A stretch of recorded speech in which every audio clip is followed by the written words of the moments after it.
You are listening to Maximum Pew Pew, an actual play RPG podcast. Maximum Pew Pew follows continuous storylines and are meant to be enjoyed from the beginning. This episode is part of the Warriors of Eternity playtest, written and directed by Geoff Cullop. The following content may contain mature themes and adult language. In this episode, the Warriors encounter an out-of-place threat.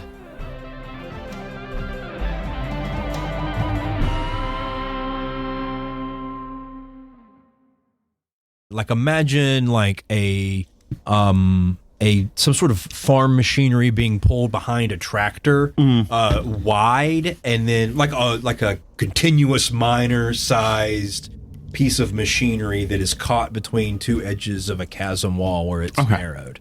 And sort of a one like corkscrew piece of machinery continues to corkscrew down from this giant, piece of industry, and plop, plop, plop, one after another, a skull of a clanker falls down into the bottom of the chasm. Now, you said this was embedded in the wall, or? Yeah, it's kind of like, it's definitely out of place, right? Like, so the first thing you notice is that this doesn't belong here. We've never seen this here before. And yeah, it looks like it's just been jammed. Like the chasm was wide enough to take it as it laid until it got to a narrow point. And so it was basically like following the chasm in the bottom and then just got jammed. Yeah, sort of like a log turned perpendicular to the flow of a river. But this is big enough that the previous scavengers would have found it if it was... Yeah. So it's got to be new. Sort of thing if they had gone a little further. Yeah, maybe they didn't go this deep, and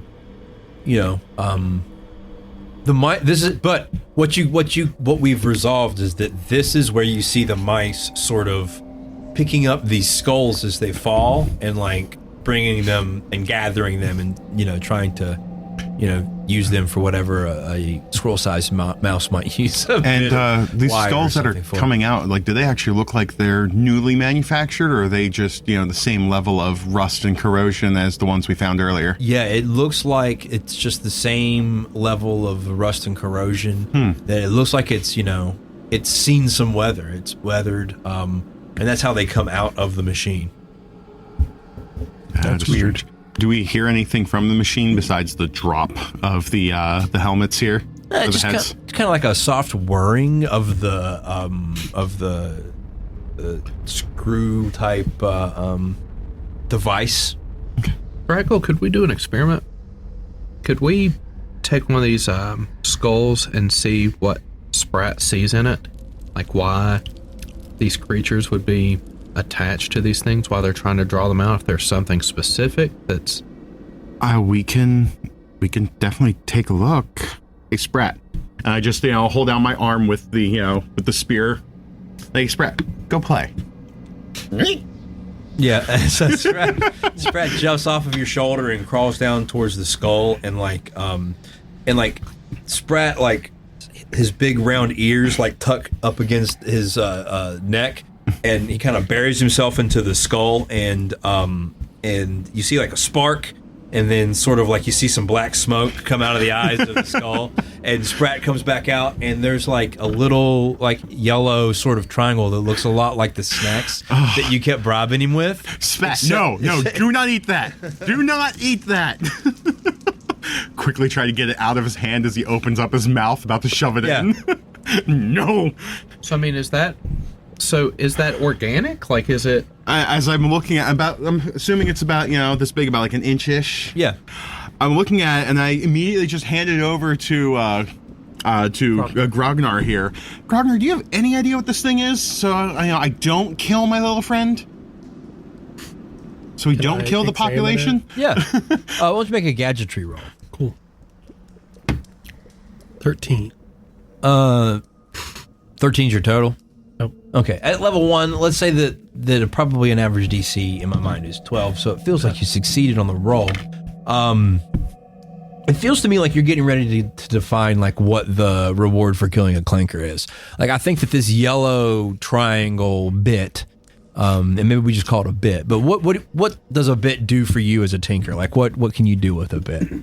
It feels like it might be a power source. Like it powers gadgets and. I like that. Well, and it's also something that these other creatures that have no like concern for material wealth also find value in too, and that could be like nourishment or power. Or maybe it's an organic power source. Well, you know what? It always has a glow to it, right? Mm-hmm. Yeah. Maybe they're actually inadvertently using it as a light source, even if for nothing else. As a matter of fact, it has that same eerie green glow as the surrounding bottoms of the chasms. I thought you said it was yellow, which is why he even pulled it out. Well, yeah, I guess you're right, but Oh, you know It's what? a yellowish You know what? yeah.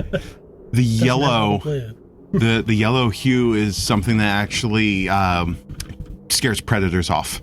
It's a color scheme that local predators just cannot comprehend. We've gotten down to the Green Lantern part too, where it's like, is it green or is it yellow? But yeah, so it's similar to the greenish glow, only it's yellow, much in the same way that Sinestro's ring is different from Hal Jordan's, I suppose. Yeah, okay, so I like it. So there's a glowing yellow thing in here that's a power source. And as we all know in our reality, the single worst bottleneck to technology is how are we going to get the thing power. So that's a pretty precious commodity that is inside of these skulls. And as you watch, like sort of that one last... that these things could potentially still survive without being connected to the rest of their body because the power source is still... Right. Maybe the central nervous system's like down here, like we've just got the brain, the heart, like all mixed. Oh, wow. Yeah. So I like pick up one of these skulls that haven't been pilfered yet. And like hold it up next to my head. It's like, how you doing? Crystal Monster is talking to the skull. Yeah. It's like, hey, you in there? Shake it. Yeah. You have to get the intergalactic greeting.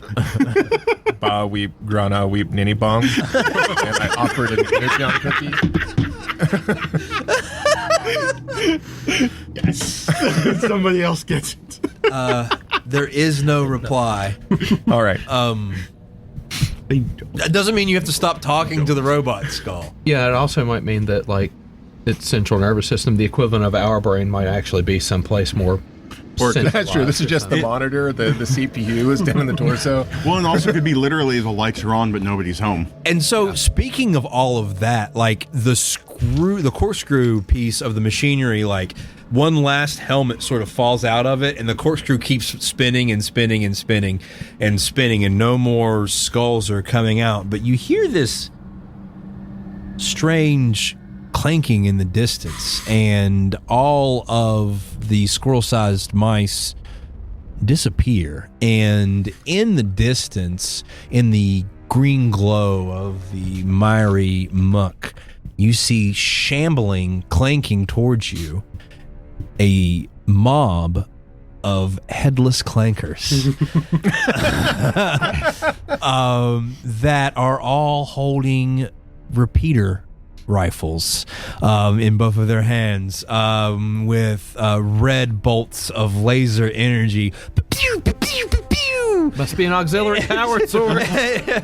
Issuing The bridge, it can't cross the bridge. So what I think we should do now is everybody roll initiative. So the way that initiative works is that unless you have some special rules that apply, you roll a d6 and you want to roll better than the GM who rolled a 5. So the headless clankers are going on a 5. So monsters on a 5. Who got a 6? Yo. So we got Toad Wizard and Boy Tinker. Everybody else is going after the monster, which Boy includes... Tinker sounds like a character from the Waterdeep game. We have Boy howdy. Mustache Fancy, the Walking Typhoon, and Dark Side of the Sexy.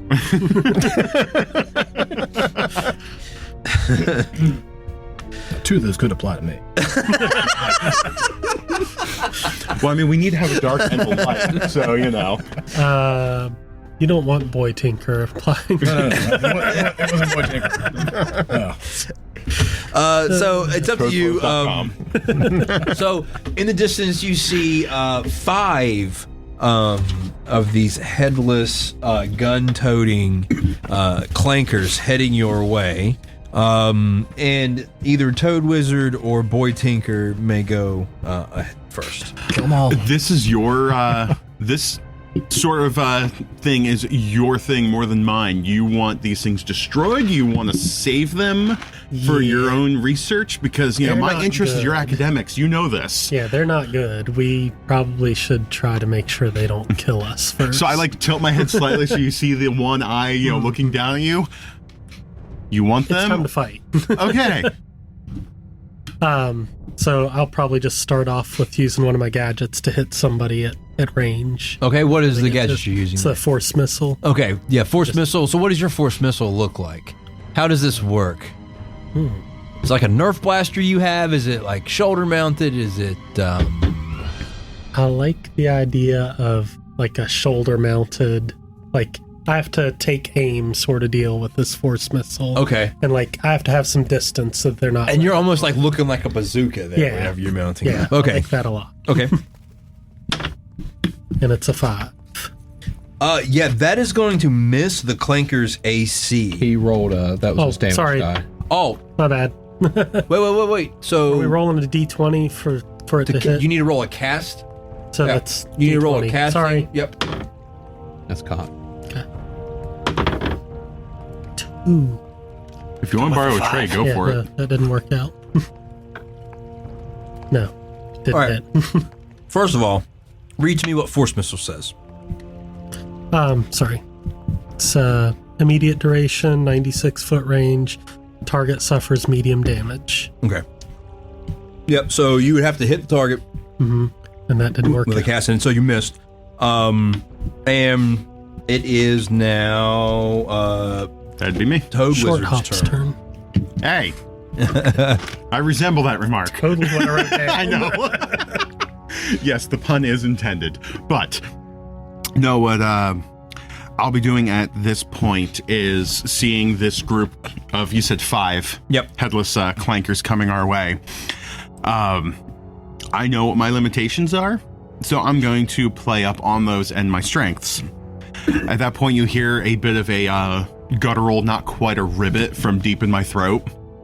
The couple of the runes on my spear light up as I just reach out and tap Rabia on the shoulder. Rabia, you glow with what looks like almost underwater bioluminescence for a moment, and then it just kind of fades off. You've been hit with a buff spell. Ooh. Add +1 to your attacks for the next 33 minutes. Excellent. That's +1 to all attack rolls. I will gladly accept that. So yes, my I spent the PowerPoint tapping in from a spat and cast buff. Excellent. There are 5 targets. There are 5 shoosters. Each of the shoosters take 2 blasts with their repeater rifle. That's why it's a repeater rifle. So let's shoot the Toad Wizard. A 12 and a 7. A 12 will hit. Okay. And that does medium damage, or light damage rather, so that's a d6.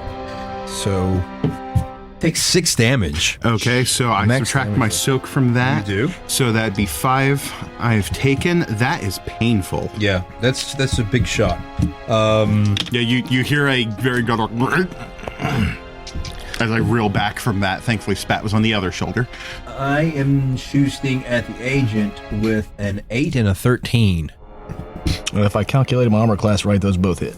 No, it's 10 Starts plus. at 10. 10. Yeah, and that was Your class bonus plus your dex mod. Oh, so that is a thing I need to update in the rules, and I thought about that at a break too. Is that I need to just put out a 1.2 that updates that, because that breaks the game. Like if you're trying to learn the game and it doesn't say 10 plus the thing, That's an error. That's All right, so I got a 15 then. okay. They're not gonna hit.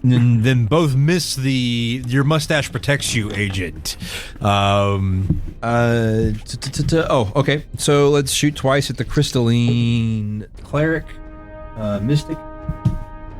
That is a twin. Well, it's a 20, not a natural 20, but a 20 and an 11. The 20 will hit. Yep. And so that's a D6, which is 4 damage. You subtract your soak. Oh, yeah. No. And then we're going to shoot at the Guardian with a 10 and a 12. Those will both miss. And the Tinker with a 15 That'll hit. and a 10.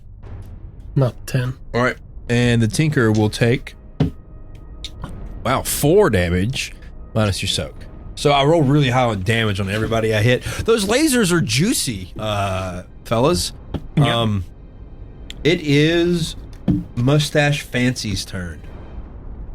I'm going to do a ranged attack with my laser bow. I love it. So I roll the d20 first. Yeah, roll a d20, add your ranged bonus. 13 plus 2, so 15. That hits. All right, now a d8. Is that correct? Mm-hmm. A 6. Yeah, so you blow up one of the headless robots into smithereens. So laser bow, I've got one of two different pictures. It's either like a chewy bowcaster, or it's an actual like bow and arrow where like you pull back and it's like the laser beam, and then you just That's the way that I think about it. just release the laser I got beam. the actual bow and I got to draw it back. Yeah. Yeah, and then like a light appears as you draw the string back. And that is the laser bolt that is fired. I have burns all over my hand from shooting it. I love it. It's like a special gauntlet that you got to put your hand in. You like kind of hold it like this. Special like wrist guards. Like there's just like scorch marks all down your left arm from where you've been learning to shoot the laser bow. The walking typhoon. Yes. So I will make my approach and draw my sword of the sea, and I'm going to try to strike one of these foes down. That will be a 16 to hit. That hits. Okay. Is this considered a medium weapon? Yes. Okay. So this one will take 2 damage. Okay. Now, considering I'm surrounded by multiple enemies and they seem to be technologically inclined, I would like to use my Sword of the Sea power, which I've called Storm Surge. Okay. Which after I strike this foe, pull the sword out of the circuitry, lift it high into the sky, and, you know, like the magical girl, like transformation type thing happens here with the scene. And as lightning strikes this sword from some place that we've yet to establish. Because, right. We'll never establish where the lightning comes from. We just reuse the animation cells. It's fine. Yeah, this is a good 30 seconds of animation we never have to draw. Like, it's already done. It's just like nothing but keyframes. Yeah. It's like this is where we and then put in frame 2, and then, and then once it is charged, I strike the earth, and these electrical currents kind of find their way into the remainder of these targets. Okay. Dealing 1 damage each. Okay. So pitiful damage rolls about. It looked cool. It looked cool. But everyone else needs to look cool too. Otherwise, this wouldn't be an ensemble show. It would be. So you did 2 damage to the one you struck and -1 to the other 3. Correct. Okay. Pitiful rolls. Looks like it is dark side of the crystalline structure. It is your turn. All right. All right. So these guys have been wounded. I can't take another hit like that. So I'm going to try to find, move someplace with cover, but I can still see. And I'm going to fire my laser spear at them. Okay. Nope. 9. 9 doesn't do it. No. Toad Wizard or Boy Tinker? Did Boy Tinker go first? Mm-hmm. Okay. Adolescent Scientist. Maybe that sounds better than Boy Tinker, because we move away from Boy Tinker. Sorry.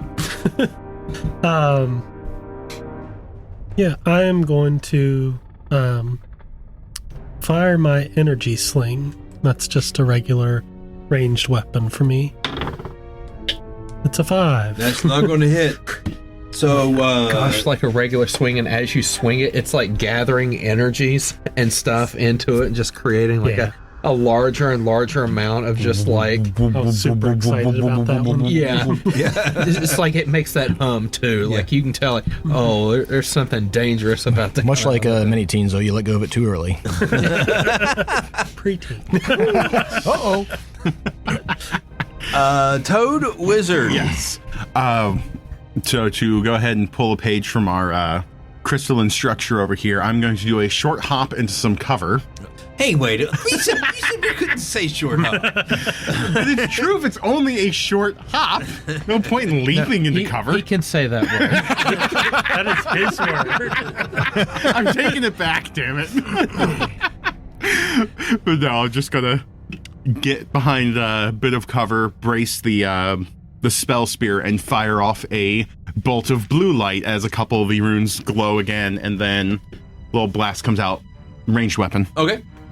So I forgot that I actually add, my strength score to actual attacks. Oh, okay. So what's the damage? So the one that I would have hit was going to take 3 additional damage from my strength score. And right. That's the big difference. Is the it went from 2 to 5. Yeah. On a D6 HP. Yeah. Situation. And we had talked about adding a place for that on the character sheet too, right. So. Yes, that's true. We do need to update the character sheet in some way that makes sense. All right. So firing away. That's not going to hit anything. That's a 9. It does not hit. I'm sorry. That's to be expected. This isn't what I'm good at. 4 blasts back. Who killed one? Me. Okay. So I think that I think you're going to get 2 shots back at you because you are seen as a threat. So, a 11 and a 19. 19 hits. Okay. Take 1 damage minus your soak. 0. And then a 16 and a 19. Both. Yowzers. Where did D6 go? 6 and So 5. How? a 3. So 9 or 6 minus your soak, 3 minus your soak is how that would work. 7 total. Okay. That's painful. Yep. How many HP do you have left? Okay. Hey, 3 HP club. There's More than, 2. sorry, 2 no, HP I've got 4. There's 4 of you left. I've engaged in melee. Yeah. Would that have made it harder for them to hit? It may have. Let's say that the 2 shot at Mustache over there. 1 is engaged with melee and is going to fight in melee at you. Okay. So I'm going to take 1 swing of just sort of like a club with its hands, and that was an 18 plus 1 is 19. So you probably hits. And then do light damage, 3 points of damage. Okay. 2 of that gets through. Yeah, so you went like super like big hammer and not a lot of soak, which is cool. And then so the one that's not engaged in melee is going to swing. That being said, I still made Constitution my secondary. That was my 14. It was still just 1 point. Yeah. Right, because of the swing. Yeah. You pick one that is super good. And right. I'm out of cover, if that helps your decision making. I don't think that these headless robots are going to take that into consideration. And as a matter of fact, they're going to shoot at the crystalline structure, which is behind cover. So that is going to subtract 1 from their roll. So they're just rolling the actual die roll at this point. Which is a 16 and a 6. The 16 will hit. And it does 3 damage minus. All right. I'm -1. Oh no. Okay. Well, so what happens when you go to 0 hit points? You are down. You are out of the fight. And basically nothing else happens unless everybody else gets knocked out. And as soon as you are healed for anything, you get back into the fight. But you're knocked out for now. You have 0 hit points. Your healer has been knocked out by these crazy robots with guns. It is now Fancy Mustache's turn. Since I have the healer's back, I am going to try and kill as many of these things as I can, so... Yeah, revenge time. Revenge, 19! Yeah, you hit. Oh, wrong one. That's a 7. Yeah, so, you, what you shooting with your laser bow? With the laser bow. Yeah, so a laser bow takes one of these headless, clanking skeleton machines directly into the chest and explodes it into a sparkling fireworks show. And there are only 3 remaining. No collateral damage on that? No, I don't see any collateral damage. I did assign your damage to the least hurt one that could still be exploded. So, Walking Typhoon, your turn. Okay. I am engaged with one. That is a 17 to hit. Yep, that hits. And again, rolled minimum damage, so really need to get used to this sword, I guess. It's still 4. Okay, but it's a 4. So yeah, the one that you hit before you're still in melee with, and you destroy it with your magical rapier of the sea. Yep. Meaning that there are 2 robots left when it becomes the Toad Wizard's turn. Or no, we did Boy Tinker first. Yeah, I've got that wrong. I'm gonna try my force missile again and take aim with my shoulder-mounted cannon, and it's a 17 and 2 damage. Oh wait, did I add my aptitude? That's just that's just for your attack damage. Okay. Yeah, you don't add the damage. Cool. You don't add damage with your aptitude. Oh, cool. So 2 damage. 2, yeah. Okay, so one is at -3 and one is at -1. Yeah, Toad Wizard. Firing with the spell spear again. That is a 19 on the roll, and that would be 3 damage. Yeah, so one of them explodes. You're down to 1 robot. It is the robot's turn. They are going to shoot at the strong-looking sea lady. And a 13 and a 5. So 13 hit you there, Rabia? Yep, on the nose. Okay. And so I hit you twice because I got a 17 with that one. So 3 and a 3. Okay. So the lasers start singeing the Guardian as it is the Mustache Man's turn. Kill. 12. Laser light bow 12 hits these clanking headless zombie robots. 5 damage. And the last one explodes. You see that just on the just past where these sort of headless clankers are coming is another large piece of machinery that much more in like a diagonal shape in the chasm has gotten stuck maybe 40 yards down, and there's a similar kind of corkscrew device that is just spinning empty now. But you can kind of see the footprints come through the muck and the green slime of the bottom of the chasms where the bodies of these clankers were coming from this machine, and it appears that you've defeated them all, but you have 2 kind of operating machines from the what you can only assume is from the electro wastes now in Force Dome City territory in the Great Chasm. I think first thing we need to do is make sure our crystalline structure buddy is still alive. So at that point, once I realize the last one's dead, head over to check their status. Yeah, so I guess this would be a fun time to talk about what the rules say and what they should say about what happens now. And that means that I need to look up what happens whenever you take enough damage to get knocked out. 25 is damage and defeat. When a combatant is hit, the total damage produced by soak is deducted from HP. When HP reaches 0, the combatant is knocked out. Other combatants may attempt to revive or otherwise aid a combatant that has been knocked out. A knocked out combatant receives HP is revived. If all members of a single group of allied combatants are knocked out, then the group is defeated. So I think that if a group is victorious over the bad guys with a knocked out friend, the knocked out friend, should probably go back up to 1 HP to like that's like sort of the JRPG kind of like solution. So we stand around for long enough to like revive him, like slap him away. Some green waste on his face. Sauce. One of the two. Draw him with Sharpie. 1 HP. Oh, I'll just wash it off. Don't worry. I'm allergic to Sharpie. I also feel like some sort of fanfare should have played whenever you killed the last of the headless. Do. Okay, Sorry. Now I am satisfied. Does that count as learn a song? I hear this every time I kill someone. That's so weird. Weird compulsion. I thought it was my sword conscience, around but my everyone head. else is hearing it too. We're all using your conscience. All right. Well, then, so I guess who's bad hurt? You. Right. I'm down 3. I'm down to 3. I'm down Okay. 2, 3. I'm down 2-3. That's what. So, well, Yeah, I'll a lot of us start, are hurting. start Simple with as that. myself. Cool.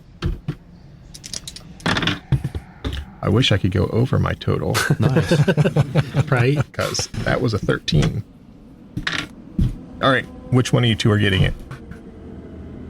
You tend to be up close more than I am, so What we got? 8. 8, and that'll take me back to max. Nice. I am down 6, though I don't know if. I'm out of PowerPoints. Oh, yeah, that's true. I'm done for the day. Yep, that's right. How can bond points be spent? Is it possible to like retcon a decision through use of bond points or? Okay, cool. Let's not retcon. That's paradox that sort of points. yeah.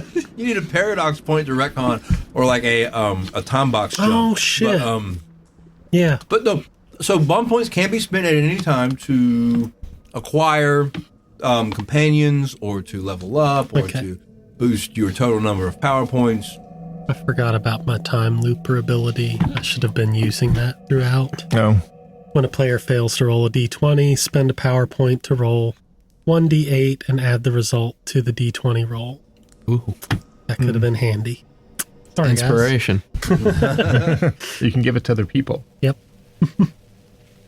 Powerful people instead of Boy, dog shit damage. Here comes the power launcher. Oh, it's shut behind me. Oh dear. Wrong direction. I'm so young. see, there's a reason why you don't give the smallest person in the group the biggest launcher. Recoil is a bitch. My boy brain doesn't know what forward is yet. It's a lot of tomorrows until school.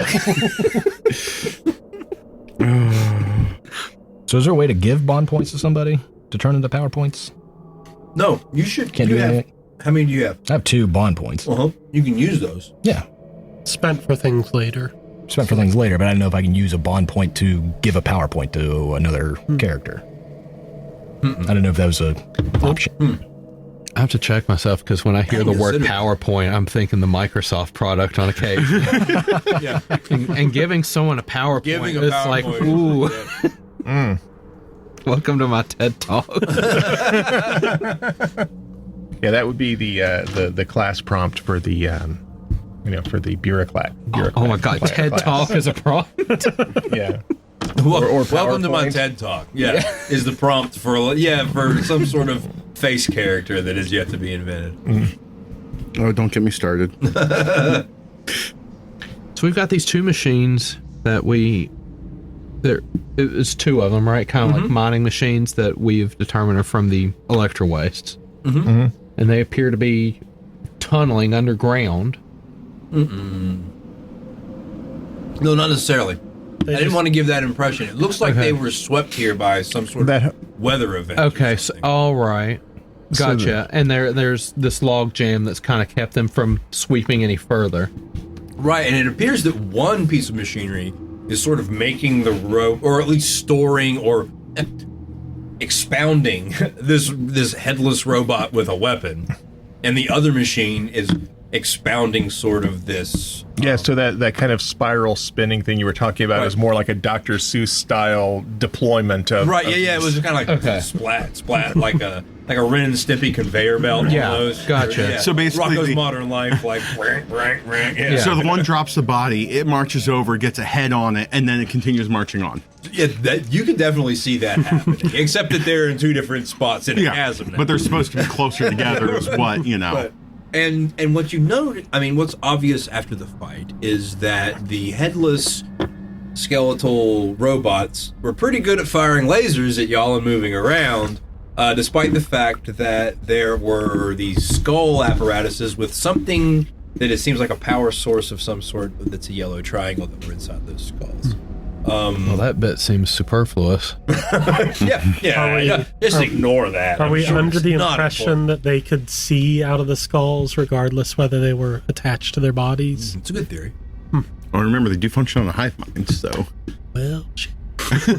Oh, well, maybe they were like, using the skulls even though they weren't attached. Exactly. You might want took a to little cave bit in long. each of these skulls before we get moving with them. Maybe, or let's just extract their power supplies. You know what? That's where Spat comes in. Hey, Spat, go play.